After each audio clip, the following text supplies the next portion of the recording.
लोग माने या ना माने वो जा रहे। इमाम हुसैन ने मैदान करबला में प्रयास किया था कि मैं यहाँ आ गया हूँ, ये 22,000 की फौज सामने है।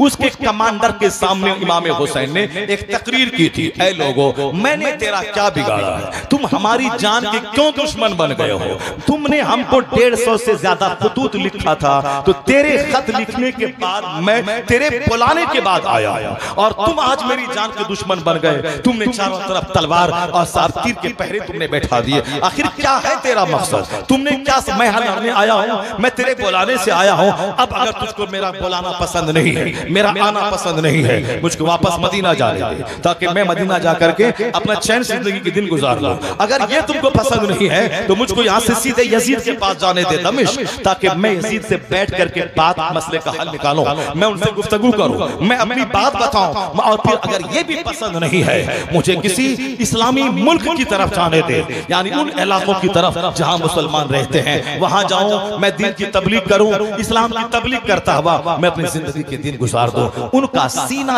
मर चुका था सामने वाले का, चूंकि यजीद ने इतने इनाम के लालच दिया था। उन लोगों ने किसी को कहा था कि अमर इब्ने साद रय की गवर्नरी तुझको दे दूंगा अगर तुमने हुसैन की मुहिम को तुमने सर किया। अब अब्दुल्लाह इब्ने ज़ियाद को बसरा का गवर्नर पहले था, कूफा का एडिशनल गवर्नर उसको बना दिया और कहा तू हमेशा के लिए दोनों बसरा कूफा का गवर्नर रहेगा अगर तुमने इस मुहिम को सर किया। अमर इब्ने साद, शिमर मरदूद, कुली बिन यजीद, सनान इब्ने अरस, ये जो बड़े किरदार हैं यजीदियों के, ये सब के सब पक्के दुनियादार, लालची, हरीस। इसलिए सच्चा हुसैनी वो इस दुनिया में मकान नहीं बनाना चाहता। इसी मकान की तड़प ने इन जन्नती बाप के जहन्नमी बेटों को इस जहन्नमी बनाया। वो कौन लोग थे? अमर इब्ने साद, साद इब्ने वकास जन्नती बाप का बेटा था जो जहन्नमी हो गया। यजीद जन्नती बाप का जहन्नमी बेटा।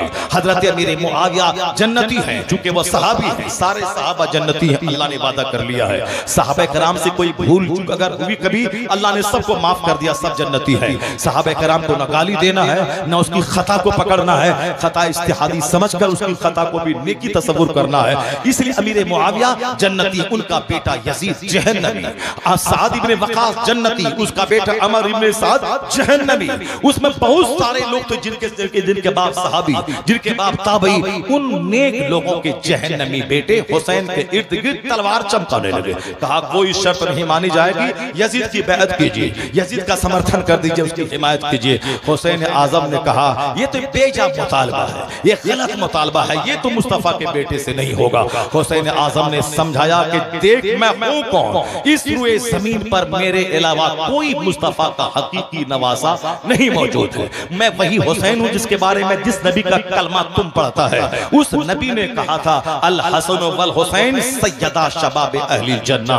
ये हसन हुसैन जन्नती नौजवानों के सरदार है। मैं जन्नती जी नहीं, जन्नती नौजवान का सरदार हूं। ये हमारे पैगंबर, हमारे नाना तेरे पैगंबर जिसका कलमा तुम पढ़ता है, उस पैगंबर ने कहा है। तो अब तू किसके खिलाफ तू जंग छेड़ रहा है, किसके खिलाफ तू तलवार चमका रहा है, किसकी गर्दन काटने के लिए अपने बहादुरों, अपने पहलवानों को तू सामने ले आया है? किसके खिलाफ? कलमा पढ़ते हो, नबी के नवासे के खिलाफ तुमने तीर और तलवार का एक दीवार तुमने खड़ी कर दी है। मेरा हक पहचानो। नाना जान को क्या मुंह दिखलाओगे? जिस नबी का कलमा पढ़ते उसकी शफाअत तुझको कैसे मिलेगी? जिनके घर वालों को उजाड़ने का प्लान बनाते हो, जिनकी औरतों को कैदी बनाने का प्लान बनाते हो, उनकी शफाअत की उम्मीद तुम करते हो, कैसे करते हो? उस तकरीर को सुनने के बाद जो साहिब ज़मीर थे उनका दिल हिल गया। जनाबे हुर यजीद की फौज में था, उन्होंने वहां से लपक इमाम हुसैन के पास आके अपनी गलती की माफी मांगी, फिर हुसैन के साथ दिया और जब तक शहीद नहीं हो गए वो अपने घोड़े से नीचे नहीं उतरे। ये जो खुशकिस्मत लोग थे वहां से चल के इधर आ गए, मगर बदनसीब जिसके दिमाग में दुनिया की हवस थी, अच्छा खाना, अच्छा पहनना, हुकूमत करना, सरदारी करना, वो तबाह और बर्बाद हो गए। एक कौम मुस्लिम इमाम हुसैन मदीना में थे, मदीने में यजीद का कासिद पहुंचा और कहा कि अमीर मुआविया का इंतकाल हो गया है, यजीद खलीफा बन गया है और आप उनकी बैअत कर लें। इमाम हुसैन के सामने दो ऑप्शन था, एक यजीद को मान लेना, चलो तुम जानो, तुम शराबी हो, पापी हो, बेनमाजी हो, तुम जानो तुम्हारा काम जाने, लेकिन हमने तुमको मान लिया इसी शर्त पर कि तू हमें मदीने का गवर्नर बना दे, हर महीने 4 लाख रुपए महीना तनख्वाह मेरी मुकर्रर कर दे। यजीद कूद के दे देता, चूंकि यजीद चाहता यही था कि हुसैन समर्थन दे दे, चूंकि उनको डर था कि बज़ाहिर सत्ता पे कब्जा हमारा है, चूंकि यजीद ने जबरदस्ती सत्ता को छीना। सिद्दीक अकबर सरकार के विसाल के बाद मुसलमानों की राय से खलीफा बने। सिद्दीक अकबर के विसाल के बाद उमर फारूक मुसलमानों की राय से खलीफा बने। हजरत उस्मान गनी उमर फारूक की शहादत के बाद मुसलमानों की राय से खलीफा बने। हजरत उस्मान गनी की शहादत के बाद मौला अली मुसलमानों की राय से खलीफा बने। हजरत अली की शहादत के बाद इमाम हसन 40,000 अरब की राय से खलीफा बने। ये खिलाफत राशिदा है जो मुसलमानों की राय से बने। अब जब हजरत अमीर मुआविया अपनी फौज लेके आगे बढ़े, इधर से इमाम हसन आगे बढ़े, क्योंकि इमाम हसन मुसलमानों के जरिया चुने हुए खलीफा है। और हुजूर ने कहा था कि मेरे विसाल के बाद मेरे बाद खिलाफत 30 साल तक रहेगी। और इमाम हसन की 6 महीने की खिलाफत लेकर पूरा 30 साल हो जाता है। अब 30 साल के बाद क्या होगा? बादशाहत होगी। हजरत अमीर मुआविया रज़ी अल्लाह तआला अन्हु फौज लेके आ गए। इधर से इमाम हसन के करीब था कि दोनों फौज टकरा जाती और फिर लाखों मुसलमान शहीद हो जाते। मगर इमाम हसन मुस्तफा का नवासा, जिसके मुंह में मुस्तफा ने लुआब दहन डाला था, जिनके लिए हुजूर ने सजदा दराज किया था, जिनके लिए हुजूर ने अपने कांधे पे जिनको सवार किया था, यह दोनों नवासा मुस्तफा का, जिसकी उसकी जवानी लाजवाब, जिनका बचपन लाजवाब और जिनकी जिंदगी के आखिरी लम्हात लाजवाब, यानी सर से लेके पांव तक मुस्तफा के सिफात का जो मजहर था वो हसन और हुसैन। सिर्फ हम शहादत को जानते हैं, उनकी जवानी के दिनों को नहीं जानते हैं, उनकी पाक दामनी को नहीं जानते हैं। 55 साल की उम्र में 25 हज इमाम हसन और हुसैन ने पैदल चल के किया है। अरफात 400 किलोमीटर दूर पैदल चलकर जाना, फिर पैदल चलकर आना। आला किस्म का घोड़ा मौजूद होता था, लेकिन आप पैदल हज को जाते थे। चूंकि हदीस में आया है, जिसके पांव में धूल लगी अल्लाह की राह में, जहां जहां गर्द लगेगी वहां वहां जहन्नम की आग हराम हो जाएगी। इमाम हसन फी सबीलिल्लाह अल्लाह की राह में 400 किलोमीटर, आज से 1350 साल पहले कटीली संगला पथरीली राहों से पांव जख्मी हो जाते, पांव मतवर्रब हो जाते। आपके गुलाम कहते हुजूर घोड़े पे सवार हो जाएं, मगर आप सवार होते नहीं थे, थोड़ा रेस्ट लेते फिर चले जाते। इतना बड़ा हाजी दुनिया में कोई होगा जो पैदल चल के 25 हज किया होगा? ये इमाम हसन ने किया है, ये इमाम हुसैन ने किया है। इमाम हसन और हुसैन उमर फारूक की फौज में थे, उस्मान गनी की फौज में थे, हजरत मौला अली की फौज में थे। ये वो थे जिनकी सारी जिंदगी इबादत, सजदे और जिहाद से इबारत है। हजरत अमीर मुआविया जब आए तो अमीर इमाम हसन ने सोचा, क्योंकि मैं हक पर हूं, 40,000 फौज है, वो जान हथेली पे लिए हुआ है कि आप मेरे अमीर हैं। इन लोगों ने मुझको मेरे बाप की शहादत के बाद खलीफा चुना है, लेकिन हजरत अमीर मुआविया की फौज सामने आ गई है। अगर हम उनसे लड़ गए, कई हजार मुसलमान शहीद हो जाएंगे। इमाम हसन ने बड़ी कुर्बानी दी। या तो अमीर मुआविया मान जाते, वो इमाम हसन को खिलाफत दे देते कि ठीक है आप ही रहे, हम तो गवर्नर थे और आप अब बाताज खलीफा बन जाएं, लेकिन उन्होंने आगे बढ़कर यह पेशकश नहीं की। तो इमाम हसन अगर जिद पर अड़े रहते और ये 40,000 लोग कहते थे नहीं मानना है, हम लोग हक पर है, हम उससे लड़ेंगे, मगर इमाम हसन ने अल्लाह की खुशनुदी की खातिर मुसलमानों को कत्ले आम से बचाने के लिए इन्होंने पहल करके कहा ठीक है मैं खिलाफत से दस्तबरदार होता हूं और आपको मैं खिलाफत देता हूं। 3 शर्तों के साथ अमीर मुआविया को इमाम हसन ने खिलाफत दे दी।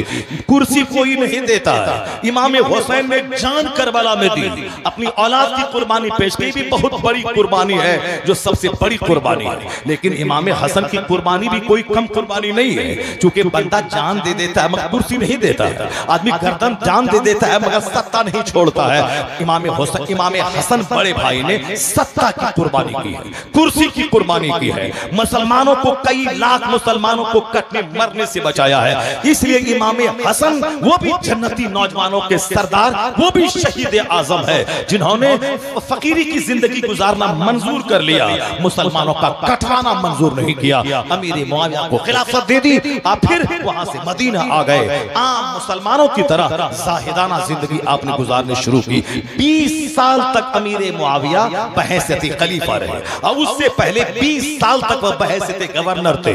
40 साल खिदमत अमीर मुआविया यजीद के बाप की है, जिन्होंने इस्लाम के लिए बहुत बड़ा कारनामा अंजाम दिया।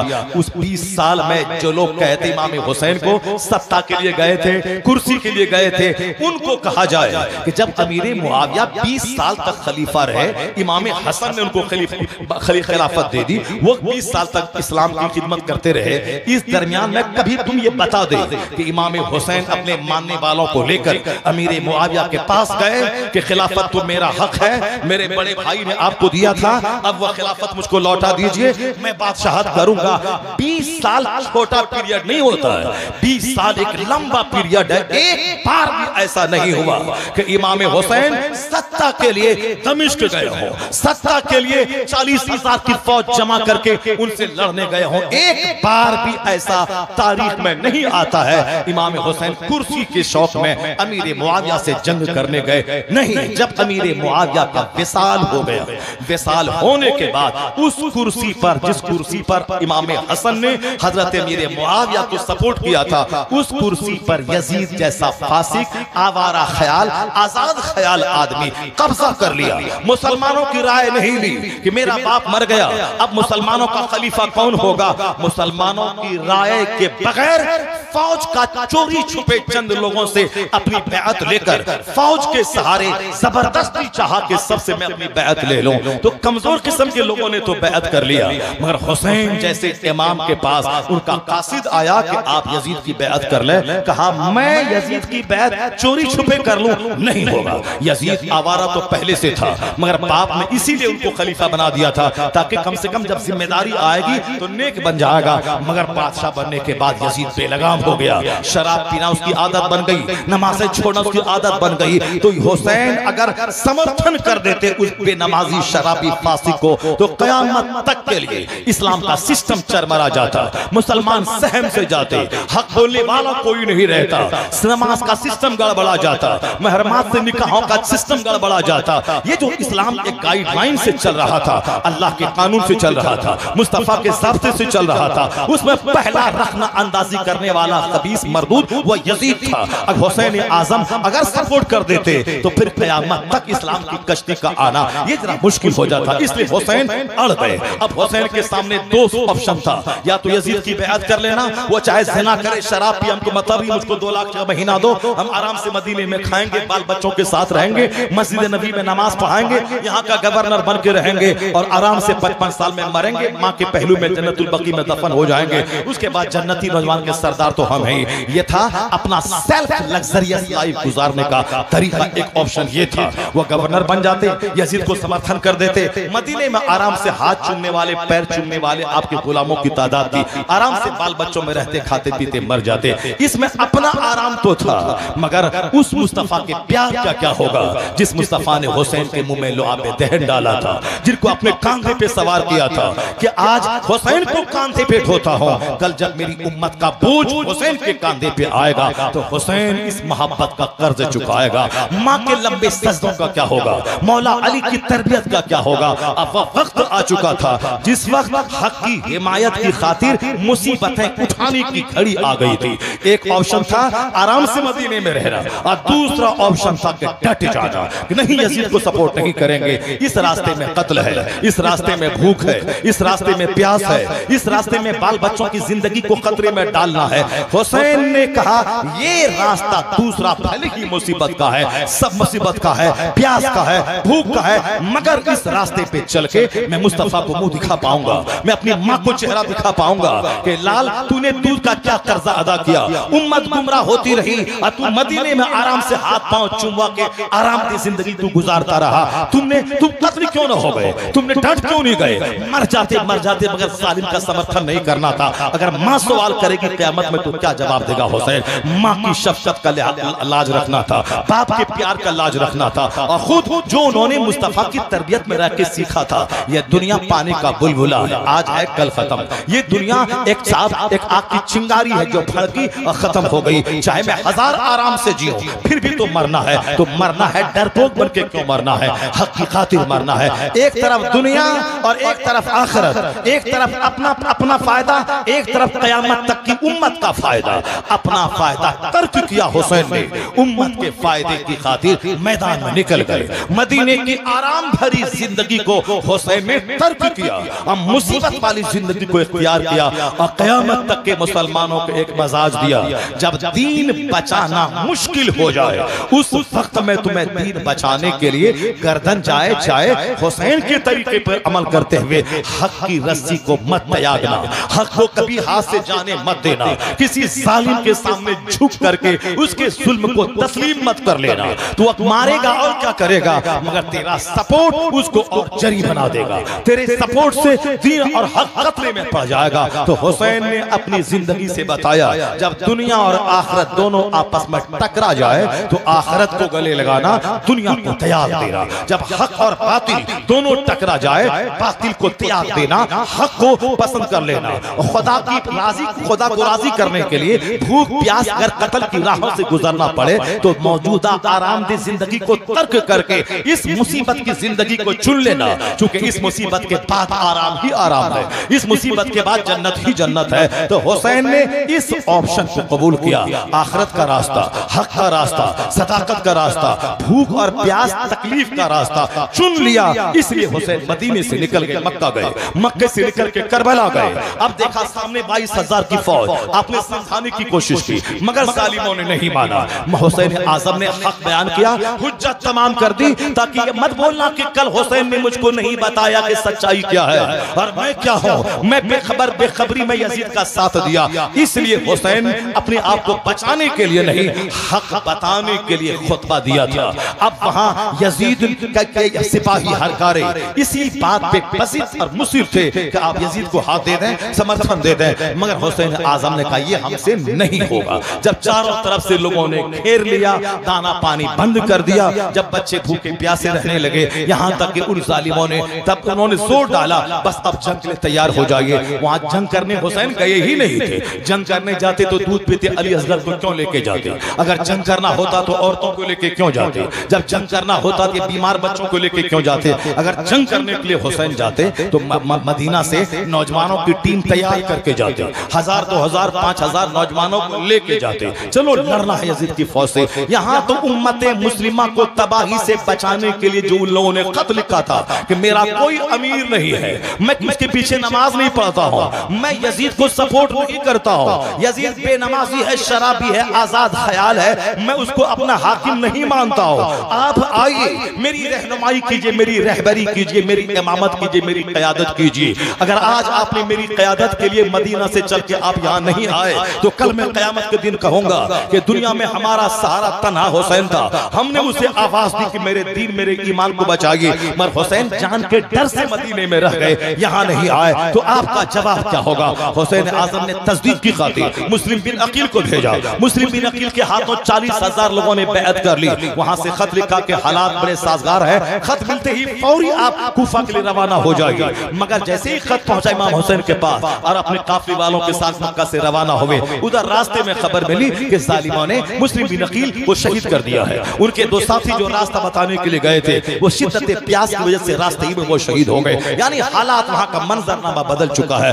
इमाम अली मकाम वहां से लौट जाते, मगर आप दीनी खुददारी और हमीयत ने लौटने नहीं दिया कि मुस्लिम बिन अकील मेरा कासिद था, मेरे कासिद को लोगों ने ज़बह कर दिया, अब तो हमारे लिए उनसे लड़ना जायज हो गया, इस खून का बदला लेना जायज हो गया, इसलिए आप वहां से मैदान करबला गए। जब वहां गए तो सामने से हालात पैदा हो गए, वो जो कहानी है कि ये आया, वो उछला, वो कूदा, ये आगे गया, वो आगे गया, ऐसा हुआ वैसा हुआ, इन राफिजियों शियाओं ने बहुत कुछ नमक मिर्च लगा लगा करके इस कहानी को रंगीन बनाने के लिए, फिल्मी अफसानी बनाने के लिए ऐसा किया। इमाम अली मकाम ने हक व सदाकत की बात रखी, जालिमों ने नहीं माना।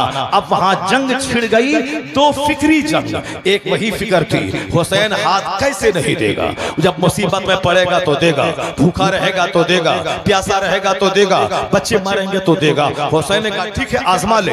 अल्लाह रब्बुल इज्जत ने क्या कहा, मैं तुम्हें टेस्ट करूंगा, माल की कमी देकर, भूख देकर, औलाद की कमी देकर, जान लेकर, अगर तुमने सब्र किया तो तुझ पर रहमतों की बौछार है, तू ही हिदायत याफ्ता है। और अल्लाह ने क्या कहा कि ए ईमान वालों, जब मुसीबत आ जाए नमाज से मदद चाहना, सब्र से मदद चाहना। यहाँ है नमाज नमाज से मदद, सब्र से मदद, और हम मदद क्या चाहते